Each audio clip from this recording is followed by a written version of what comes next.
अस्सलाम वालेकुम जी। मेरे भाईओ, मैं एक ना मकूले का अनुमान दे के एक नज़म लिखी है, शायद शेर चंगे लगन।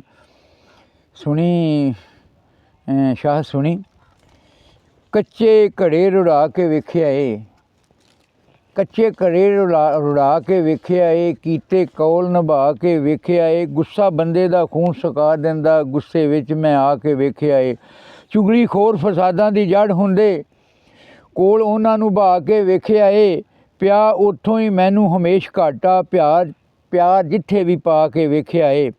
ते बिना रिश्वतों हक नहीं कदी लब्भा, बिना रिश्वतों हक नहीं कदी लब्भा, बड़ा हक जता के वेख्या ए। बिना रिश्वतों हक नहीं कदी लब्भा, बड़ा हक जता के वेख्या ए। खाली थाल जनाब विच कुछ भी नहीं, मैं ते पौना हटा के वेख्या ए।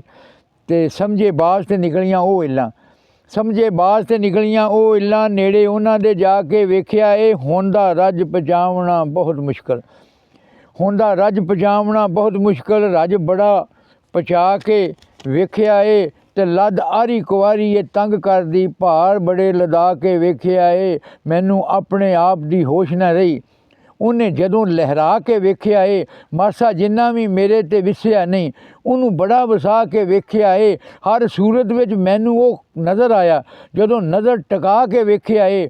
सोहणे ठग लैंदे राहियां जांदियां नूं, सोहणे ठग लैंदे राहियां जांदियां नूं, अपना आप ठगा के वेख्या ए। बिना लालच दे कदी वो बोलिया नहीं, बिना लालच दे कदी वो बोलिया नहीं, कई बार बुला के वेख्या ए। नेकी कीतियां मिले सकून दिल नूं, नेक अमल कमा के वेख्या ए। लभी किसे दे कोलों वफा कोई नहीं, लभी किसे दे कोलों वफा कोई नहीं, यार बड़े बना के वेख्या ए।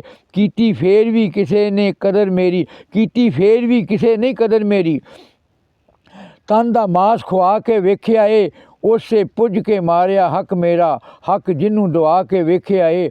बड़े चिर पिछों अज वो नज़र आया, उन्होंने बड़ा ठहा के वेख्या ए। मैनू मारिया ए उसे डंग अनवर, शौको सुनी शेर।